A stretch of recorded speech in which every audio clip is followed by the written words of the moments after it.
इस वक्त पूरी दुनिया की नजरें अमेरिका के सदारती इलेक्शन पर हैं कि जहां साबिक सदर डोनाल्ड ट्रंप और नायब सदर कमाला हारिस के दरमियान सख्त मुकाबला मुतवक्के है। जहां 7 करोड़ 89 लाख अफराद पहले ही अपना वोट कास्ट कर चुके हैं, जबकि इस वक्त अमरीकियों की नजरें उन 7 रियासतों पर मरकूज हैं जिन्हें उर्फ़े-आम में स्विंग स्टेट्स कहा जाता है। Arizona, Georgia, Michigan, Nevada, south Carolina, Pennsylvania और विस्कॉन्सिन पर मुश्तमिल ये स्विंग स्टेट्स फैसला करेंगी कि आइंदा 4 साल के लिए व्हाइट हाउस का बासी कौन होगा। डेमोक्रेट पार्टी की तरफ से कमाला हैरिस, जबकि रिपब्लिकन पार्टी की जानिब से डोनाल्ड ट्रंप को मैदान में उतार दिया गया है। और आज शुरू होने वाली वोटिंग के मुकम्मल नताइज का ऐलान होने में 2 से 3 दिन का वक्त दरकार हो सकता है। सन 2020 में सदारती इलेक्शन 3 नवंबर को हुआ था, मगर अमरीकी टेलीविजन चैनल्स ने 7 नवंबर तक जो बाइडेन की जीत का ऐलान नहीं किया था। अलबत्ता नताइज आने के साथ साथ किसी एक उम्मीदवार की जीत का अंदाजा जरूर लगाया जा सकता है, लेकिन इस बार दोनों सदारती उम्मीदवारों के दरमियान मुकाबला कांटेदार होगा।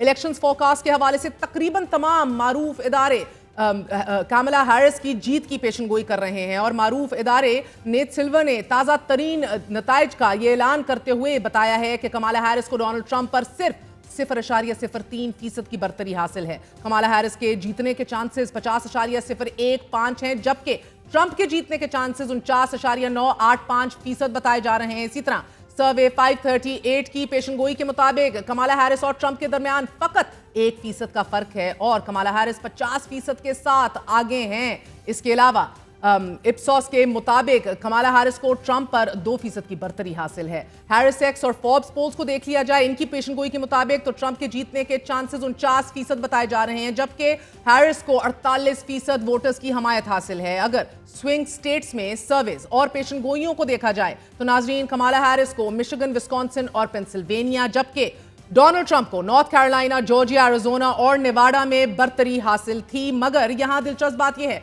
कि अमेरिकी इलेक्शंस में ज्यादा वोट लेने के बावजूद ट्रंप या हैरिस हार भी सकते हैं और इसकी वजह सिर्फ यह है कि अमेरिका का इलेक्टरल कॉलेज सिस्टम है जिसके तहत हतमी नताइज कंपाइल किए जाते हैं। अमेरिका के इलेक्टरल कॉलेज सिस्टम का जायजा लिया जाए तो आपको बताते चलें कि बैलेट पेपर्स पर सदर या नायब सदर के नाम होते हैं, मगर दर हकीकत वोटर्स जब पोलिंग स्टेशंस पर पहुंचते हैं, वोट डालते हैं, तो वोट एक ग्रुप या फिर एक इलेक्टर्स को दिया जाता है। वोटिंग का अमल मुकम्मल होने के बाद मुल्क भर में इलेक्टरल कॉलेज के तमाम 548 सरकान अपनी अपनी मुतल्लिका रियासतों के दारुल हुकूमत में इकट्ठे होते हैं और फिर जीतने वाले का तयन किया जाता है। उम्मीदवारों की ये कोशिश होती है कि स्विंग रियासतों यानी कि वो रियासतें कि जहां वोटर्स किसी भी जमात के हक में वोट कास्ट कर सकते हैं, उन पर तवज्जो मरकूज की जाए।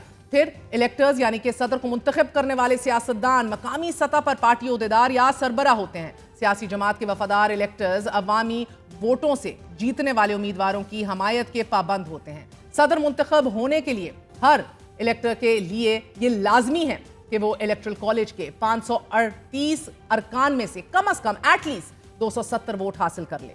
जहां हम देख रहे हैं कि the big celebrities, the big names, Elon Musk, Mike Johnson, Jeff Flake और रॉबर्ट कैनेडी जैसी शख्सियत डोनाल्ड ट्रंप की हमायत कर रहे हैं। वहीं बिल और Hillary Clinton, Gavin Newsom, Josh Shapiro, Phil Murphy, Elizabeth Warren और इसी तरह अलेक्जेंड्रीना कॉर्टेज ने भी अपनी हमायत कमला हैरिस के पलड़े में डाल रखी है।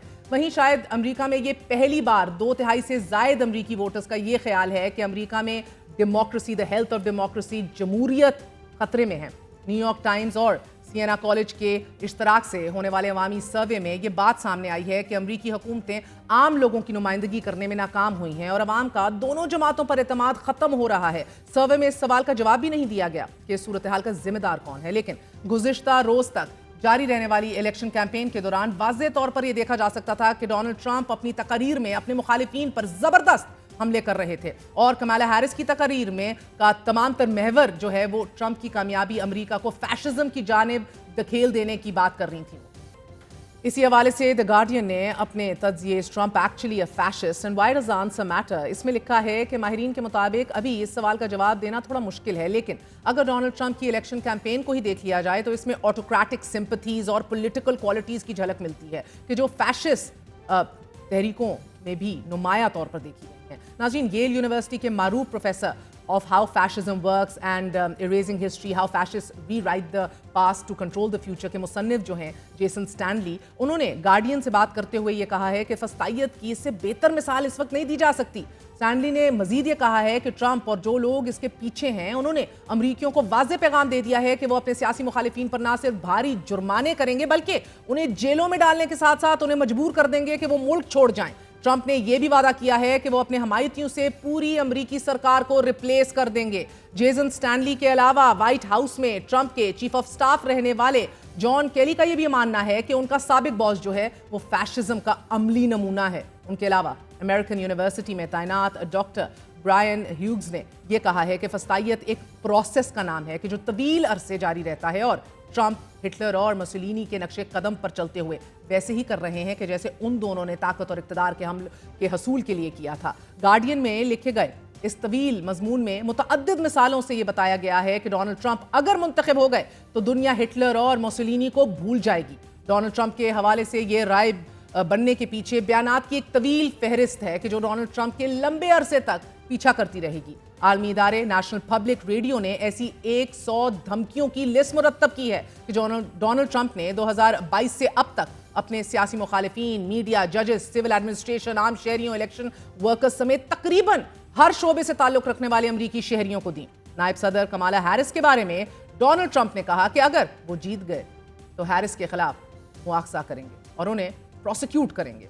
इसी तरह डोनाल्ड ट्रंप ने जो बाइडन और उनके खानदान को भी तारीख का करप्ट तरीन सदर करार दिया। इलेक्शन मुहिम के दौरान मुतअद्दिद बार ट्रंप मुखालिफिन को the enemy from with in करार देते हुए उन्हें तंकीद का निशाना बनाते आए हैं। मगर 2 दिन कबल ही अमरीकी रियासत मिशिगन में खिताब करते हुए डोनाल्ड ट्रंप ने अपनी सियासी मुखालिफ कमाला हैरिस की हमायती और डिक चेनी की बेटी लिज चेनी को तजलील और धमकियां मेज लहजे में कहा कि मैं डिक चेनी को कसूरवार नहीं ठहराऊंगा। उसकी बेटी लिज चेनी बहुत ज्यादा बुद्धू है और वो एक अहमक औरत है और अगर उसे बंदूक पकड़कर 9 जंगजुओं के सामने खड़ा कर दिया जाए तो उसे कैसा महसूस होगा। ट्रंप के इस बयान को अमेरिकी मीडिया और लिज चेनी को फायरिंग स्क्वाड के सामने खड़ा करने के मुतरादिफ करार दिया गया। यही नहीं, डोनाल्ड ट्रंप ने 22 सितंबर 2023 को एक ट्वीट करके अमेरिकी फौज के साबिक joint chief of staff general mark मिली को चीनी अफसरान से राब्ता करने के तनाजुर में धमकी देते हुए लिखा कि यह एक इंतहाई घिनौना फेल है और गुजरे वक्तों में इसकी सजा मौत के अलावा कुछ नहीं होती थी। डोनाल्ड ट्रंप अमरीकी सियासत का वो किरदार है कि जिन्होंने अमरीकी मुआशरे को 2 हिस्सों में तकसीम कर दिया है। एक वो कि जो उनके साथ हैं, वो हक पर हैं, ऑफ कोर्स, उनका मुखालिफ बातिल और तरफदार और बड़ा करप्ट है।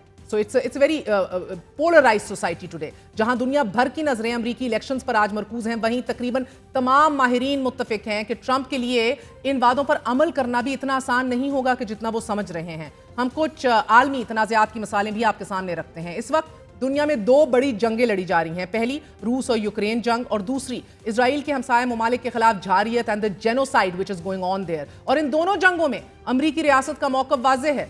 रिपब्लिकन हो, डेमोक्रेट हो, दोनों इजराइल की जारियत को दुरुस्त और हमास और दीगर ग्रुपों की जवाबी कार्रवाइयों को गलत समझते हैं। इसी तरह ट्रंप और कमाला हैरिस दोनों रूस का खित्ते में असर रसूख कम और नेटो किरदार बढ़ाने की बात करते हैं। कुछ माहिरीन के मुताबिक जो बाइडन की निस्बत डोनाल्ड ट्रंप फलस्तीनियों के लिए ज्यादा खतरनाक साबित होगा, क्योंकि ट्रंप के दामाद जैरेड कुशनर भी और नेतन्याहू दोनों का मौक़िफ़ एक ही है और वो फलस्तीन मसले के हल के लिए हमास का मुकम्मल खात्मा चाहते हैं और इसके लिए कितनी ही ज़्यादा जानों को क्यों ना ज़ाया करना पड़े। नाज़रीन, आलमी जरायद के मुताबिक दुनिया ट्रंप का चेहरा देख चुकी है, मगर अभी कमाला हैरिस का असल चेहरा बयानात के पीछे छुपा हुआ है। माहिरीन के मुताबिक अगर ट्रंप दूसरी बार इलेक्शन हार गए तो उनके हामी इसी तरह रिएक्ट करेंगे कि जैसे 2020 में कैपिटल हिल पर हमले की सूरत दुनिया भर ने देखा था। जबकि कुछ माहिरीन का यह कहना है it's not that easy now, अब ऐसा नहीं होगा, क्योंकि कैपिटल हिल हमले पर तहकीक करने वाली कमीशन ने अपनी हतमी रिपोर्ट अभी जारी करनी है और जब तक वो हतमी रिपोर्ट जारी नहीं होती डोनाल्ड ट्रंप ऐसा कोई इकदाम नहीं उठाएंगे। यही वजह है